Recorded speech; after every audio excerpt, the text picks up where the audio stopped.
Është një libër që mendova ta strukturoj për të dhënë konceptin bazë që trajton Jean Baudrillard, e një hyrje të vogël mbi autorin që nuk mund ta lëm pa e përmend.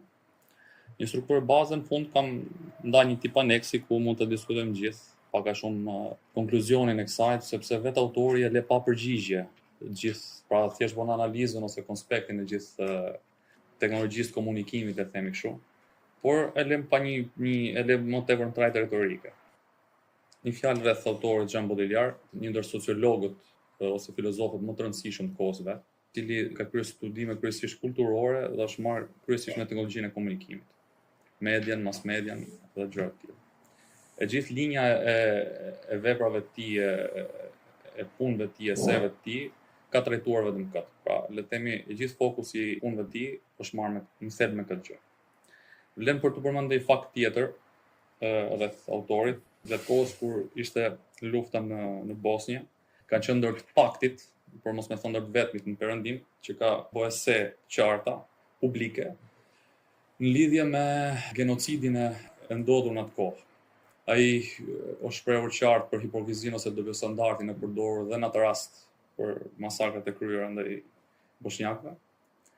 Madje kritikon edhe vetë publikun perëndimor të asaj kohe, i cili nuk ishte në gjendje të dallonte të vërtetën, pra realitetin që ndodhte atje, nga simulimi i krijuar nga informacioni që jepin mediat e kohës.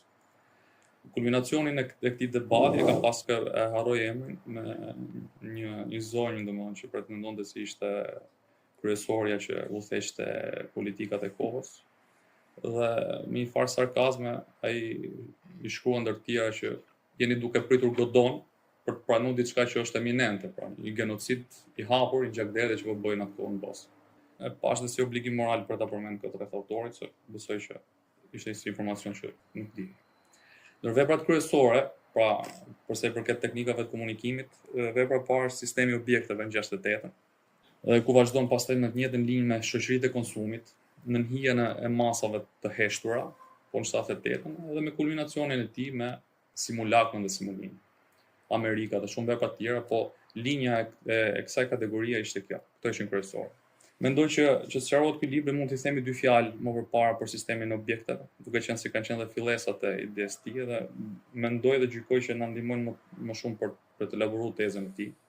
Kur ai i kthet historikut, kur njeriu antik, numri i objekteve rreth tij ishte relativisht i vogël, pra kishte amforën, parmondën, anijen, heshtën. Ai duke pas këtë numër të vogël objektësh të cilat ishin shtrirë nga funksioni, i dominonte ato. Dhe këto shifeshin gjithmonë si mas formës dhe funksionit. Një koncept shumë i rëndësishëm. Ndërkohë që për njeriu modern kjo gjë nuk ndodhi, sidomos pas luftës së dytë, vazhdoi një prodhim i zgjeruar i objekteve, i mallrave, dhe njeriu vazhdoi të shpik objekte. Dhe numri i objekteve u bë gjithmonë më i madh në krahasim me nevojat dhe funksionalitetin që ai mund përdorë gjatë jetës së tij. Pra, ky raport i antikitetit filli të përmbysi. Përmend ose më saktë si shembull më edhe humoristik pak, thotë kuzhina është kthyer thotë në një kabinë anije kozmike, ku gruaja është forca motore thotë e gjithsaj lëvizje. Praktikisht aty brenda ka edhe pajisje ose element tjerë tërësisht jashtë një funksioni bazik që mund të konceptohet. Bën një farë klasifikimi të produktit artizanal dhe industrial, dhe thot njeriu në vetvete ka e shikon këtë agresion të objekteve, pasi kjo manifestohet edhe në arkitekturë, thot. Pra veta redusit gjithmonë më tepër bëjnë stile të tilla të inkasimit të objekteve, ku dhomat duket gjysmë bosh, sepse realisht mbi prodhimi ose shpikja e këtyre objekteve ekstra gjithmonë fiton të hapësirë më tepër, ndaj dhe njeriu në vetdia e tij ndjente këtë lloj dominimi që i bënte jashtëm. Pra kuptimi i objektit nga studimi i formë dhe funksion nuk vlente mos si një vlerë përdorimi ose shkëmbimi, por tashmë merrte një kuptim tjetër, pra objekti kthehej në një simbol ose një shenjë. Pra zvenitet funksioni dhe forma e tij, dhe tashmë vlerë merr simboli që ai përfaqëson dhe shenja. Kjo është një koncept shumë bazë. e gjithë eksperienca autentike, pra që nga antikiteti deri ke njeriu modern, është ngrënë, thotë autori, nga një spirale infinite e imazheve, e shenjave dhe e paraqitjeve. Pra e gjithë reale, le të themi në vetvete, fagocitohet nga imazhet, nga shenjat dhe nga paraqitjet. Çdo gjë tashmë është paraqitje dhe vlera dikurshme që kishin objektet e ka humbur referenti. Tash e gjithë ky proces nuk konsiderohet mos si një kamuflim i një realiteti, po si një zëvendësim i tij. Dhe këtë autori e quajnë si një hiperrealitet, ku shenja paraprin dhe prodhon realitetin në vend se të derivojë prej saj. Duket mbase pak si komplekse, po shumë e thjeshtë për të kuptuar. Pra, në rast se funksioni dhe forma e një objekti është harruar, tashmë nuk ngelet gjë tjetër përveç se shenjës ose ajo që ai simbolizon ose statusi që ai atje. Dhe duke ndërvepruar me imazhe, tashmë këto imazhe janë shkpull nga referenti, pra që normalisht do ta kishin lidhje nga objekti real i tij. Dhe jo vetëm kaq, po këto imazhe janë mbivendosur këtij realiteti dhe kanë krijuar një realitet të ri, një shtrezim realitetesh, një rrafsh tjetër ekzistencial që autori e quajn hiperrealiteti. Pra, objekti, nëse mund ta themi kështu, trascendon vetveten. Pra, duket pak paradoksale, po objekti trascendon vetveten. Autori tezën bazë përmend 4 fazat e evolucionit të shenjës ose të imazhit, ku në fazën e parë i referohet kur shenja ose imazhi është një kopje ose le të themi një tentativë për ta kapur 100% kopjen e një objekti real, një realiteti. Një realiteti të thellë madje, edhe autori kështu e ka përkthyer. Dhe me këtë i referohet simboleve fetare, ikonoklastikës, pra duke qenë se qoftë teologjia, qoftë filozofia mesjetare, pra objekti kur ta kthej pak një rrafsh më të thjeshtë, për t'i kur thoje kam një libër, t'i reflektoje këtë gjë dhe me një imazh ose me një pikturë të kohës. Në moment që ti merre një celular dhe të thoje është libër, kjo është e gabuar, nuk është e vërtetë. Pra koncepti ishte i lidhur me objektin.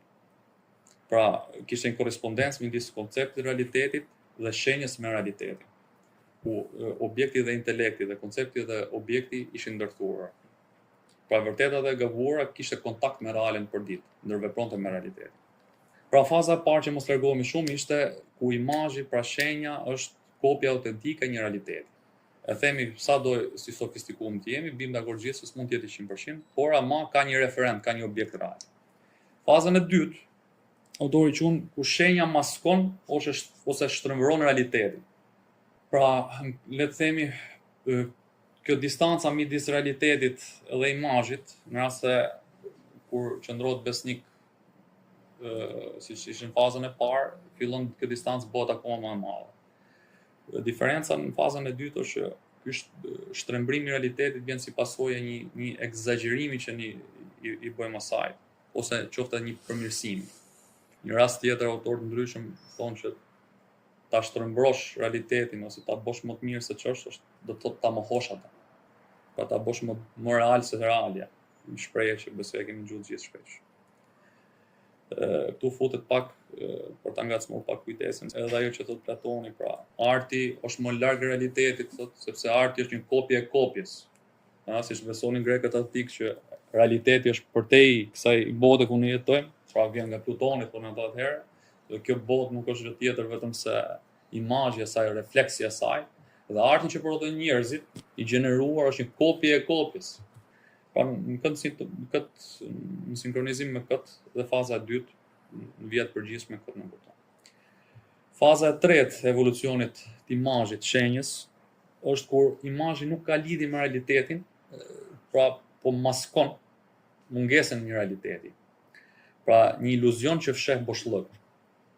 Autori këtu e ka përkthyer, pra i rendit magjisë, ku imazhi në këtë rast, domethënë mundohet ose jep iluzionin, fsheh një realitet i cili mungon tashmë. Pa shtiret si i tillë, realiteti nuk është më.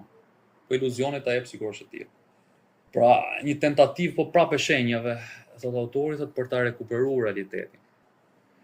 Faza e katërt, që është edhe emri i librit, është ku imazhi nuk ka lidhje fare me realitetin, pra nuk ka referent fare real, por është një kopje puro, një sipërfaqe, një ekspozim puro i kësaj.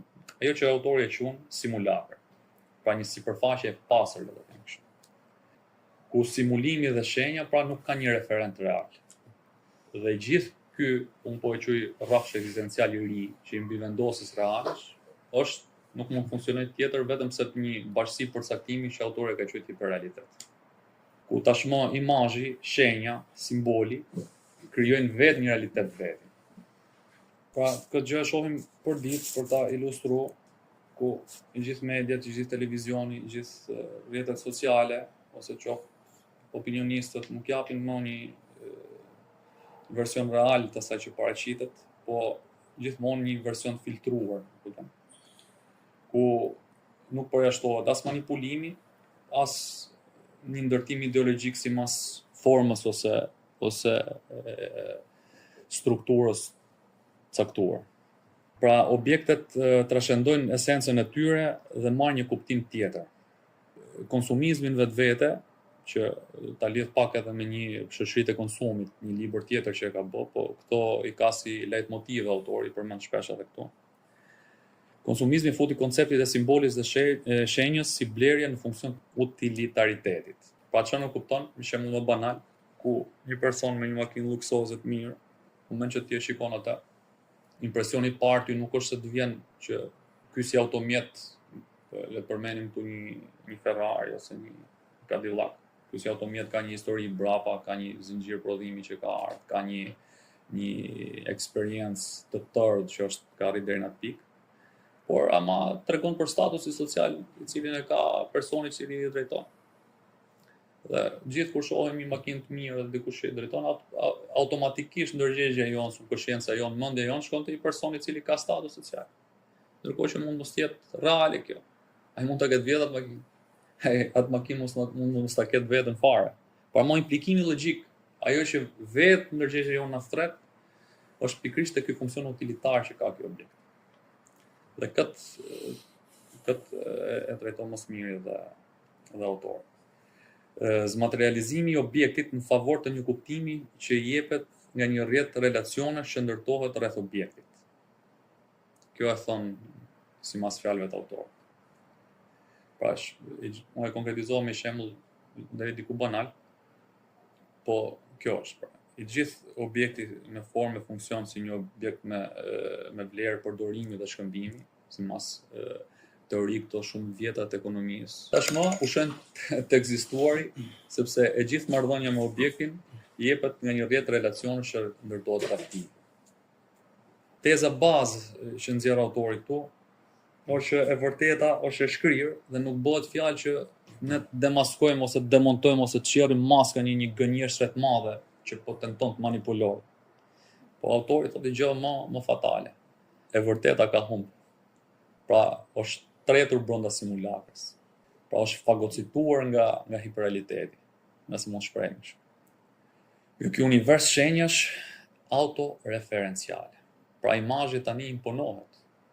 Kthehet vetë në një qerthull ekzistencial, një qerthull dhe themi autoreferencial. Duket të thjesht për të thënë, po e frikshme për të kuptuar. Si kuptohet kjo në rrafsh përdorimi ose le të themi mjetën tonë përditshme, e shohim atë përdit ku pushteti nuk ka nevojë si dikur që të shtyp, po vetëm simulon. Ku sistemi nuk ka nevojë të komandojë, po të programojë. Ku sistemi nuk ka nevojë të censurojë, po thjesht saturon. Pra gjithë dim 4 gjendjet bazë të lëndës, pra e lëngët, e gazt, e ngurtë, e katërta kush është? Plazma ose diell. Pra gjithë këto kanë ndërveprime tjetër. Kondensimi gjithë e dimë, pra kur gazi kthehet në lëndë. Ndërsa një transformim i shpejt nga lënda gjendje në ngurtë në gaz, ky quhet saturim. Dhe koncentrati i informacionit, këtë ka për qëllim autori. Koncentrati i informacionit. Pra, nuk pret të kalojnë fazë të lëngët nga ngurtë, kalon direkt gaz, e fagocitohet hiperrealiteti. Pra, e gjitha bëhet jo me dhunë tashmë, siç ishin regjimet e vjetra totalitare, tashmë të kaluara të kohës moderne, po postmodernja solli që nuk ka nevojë për dhunë, po thjesht për bombardim informacioni me dëshira të parafabrikuara. Ku individi kthehet spektatori vetvetes, refleksi vitrinave në rrjetet sociale dhe projekcioni avatarëve digjital, një gjë të cilën ne e shohim sot për ditë. Identiteti nuk krijohet më nëpërmjet eksperiencës, po vetëm nëpërmjet shfaqjes dhe dukjes ose prezantimit. Nuk jemi më ajo që bëjmë, por ajo që dukemi, ajo që shpërndahemi dhe ajo që vlerësohemi. Një farë diagnozet postmodernes që bë autori këtu, një mesazh kryesor është që në vend që të brëndësisë ne e gjejmë veten të zhytur në sipërfaqe. Pra, në vend që ajo e brendshmja të prevalojë, ne jemi konsum gjithmonë i dukjes, ose ajo që në vende të tjera e quajnë si shoqëria e imazhit. Një realitet perpetual artificial ku çdo tentativë origjinaliteti është direkt e absorbuar, e manipuluar dhe e transformuar në spektakël. Pra vlera përjetimit për herë po venitet. E thon prapë në mënyrë banale, po s'rrit dot pa e thënë. Pra, qoftë edhe një drekë e konsumuar me smish, nuk fiton vlerë nëse nuk ekspozohet një foto dhe një check-in në vendin ku bëhet.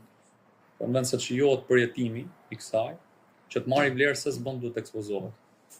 Pra zhvillimi teknologjik në vend që të cilë të afrimin e njeriut me realitetin, pa në parim një logjike thjesht teknike kështu na thotë. Zatem edhe objekti i gjithë teknikës është ose i teknologjisë teknosit, është që të lehtësoj përditshmërinë e njeriu, pra mjetet që ti përdorim, të na përdorim. Pra ta afrojmë realitetin, ku ti nëpërmjet mikroskopëve studiosh brëndin në detaj, nëpërmjet teleskopëve studiosh gjësinë me detaj, po na sjell të kundërtën, pra teknologjia na largon nga realiteti. Tash disa gjëra të tjera që aty autori përmend, që ti qëndron pak besnik tekstit, edhe koncepti i klonit, i hologramës dhe asaj që autori quhet tangoja e fundit e vlerës. Alimi pak klonimi me një sqarim të shkurtër.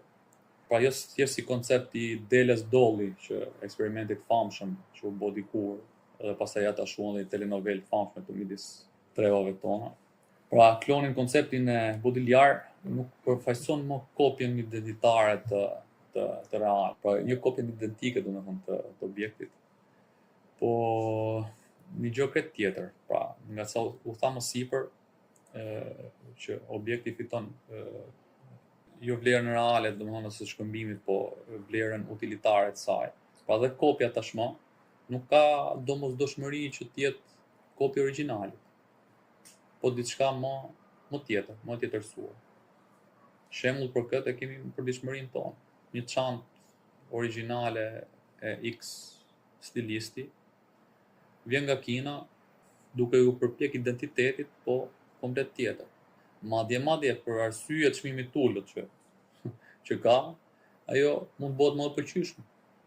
Saqë prodhuesit fillojnë egzagjerojnë pastaj disa detaje mbi të, dhe dal nga dal ajo fiton po prapë një realitet vetë, që e humb komplet nga funksioni, nga vetitet dhe nga gjithë përmbajtjet që mund të ketë një stilim origjinal ose një produkt origjinal.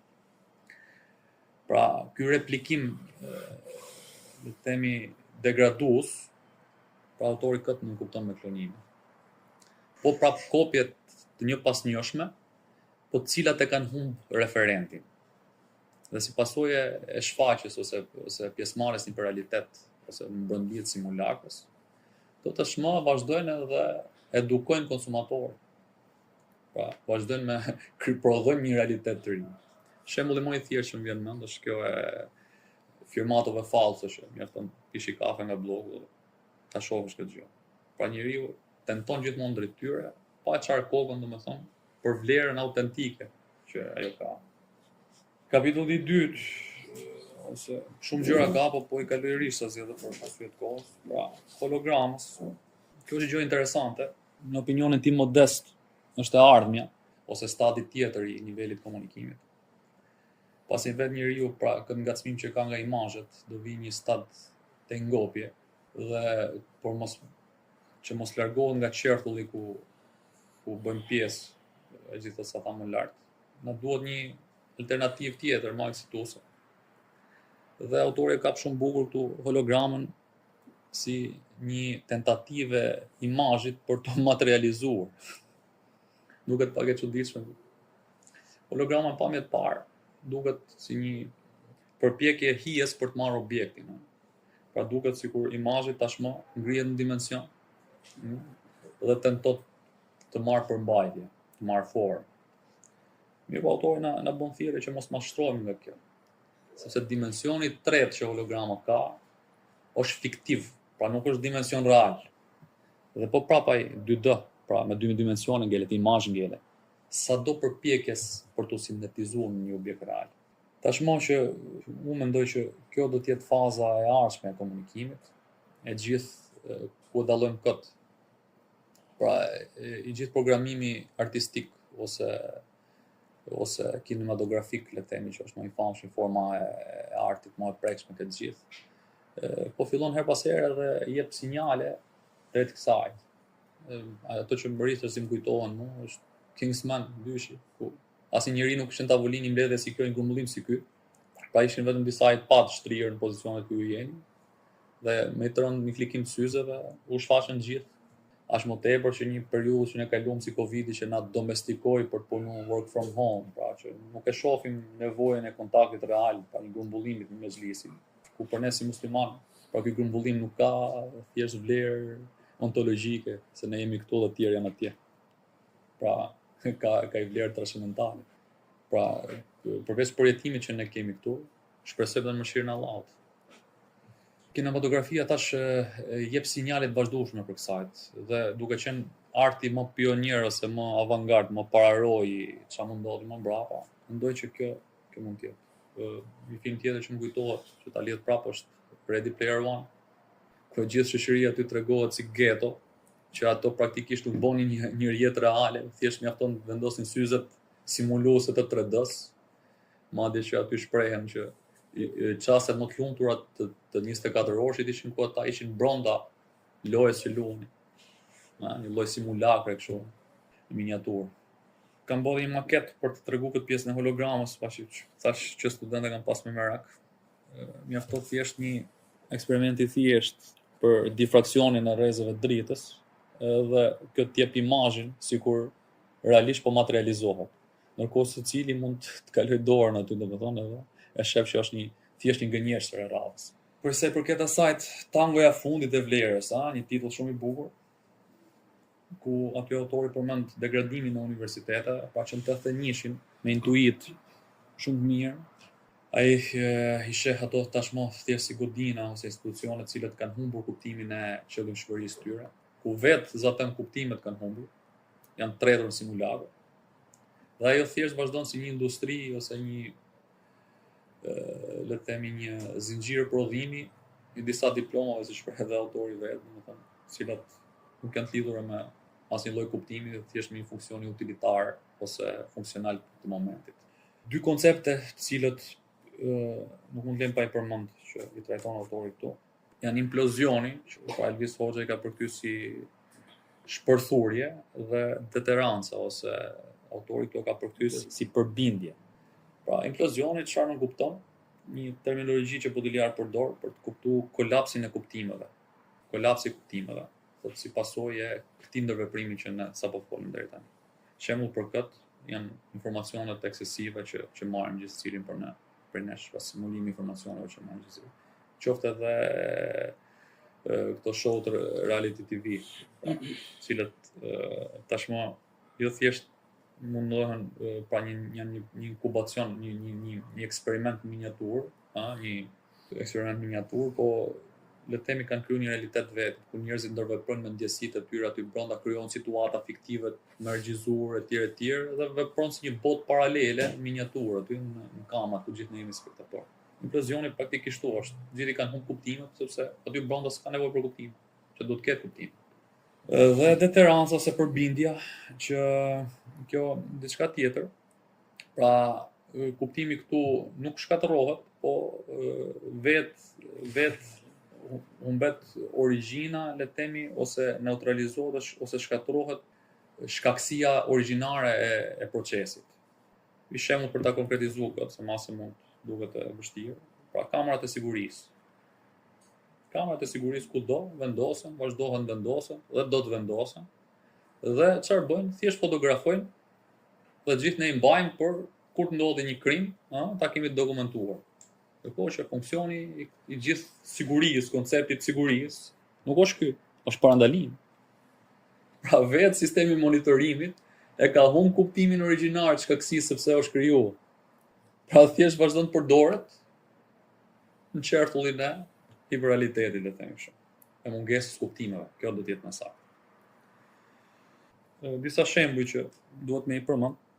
Shumë zakonet për përditshmërisë tonë janë pjesë e kësaj, që të shihet që kjo tezë tashmë nuk është diçka thjesht hipotetike, po e përjetësuar, ku vetë kirurgjia plastike është një hiperrealitet, ku secili ndërhyn në formën e tij trupore për të përsos, si thamë fazat e shenjës së imazhit. Kjo ku futet? Diçka ke faza e dytë, po prapë është pjesë e hiperrealitetit, pra që ti vendos një trup cilin se ke, pra egzageron atë që ti nuk je, një kopje vetvetes. Aq më tepër kur i gjë ta lidhim pak me Nietzsche, ku ka një postulat shumë famshëm, ku ka momenti që njeriu mos bëj më vepra arti, po të kthehet vetë një vepër arti. Pa që koncepti i vjetër filozofik ku njeriu është një qenie etike dhe estetike, që është vepra arti në vetë.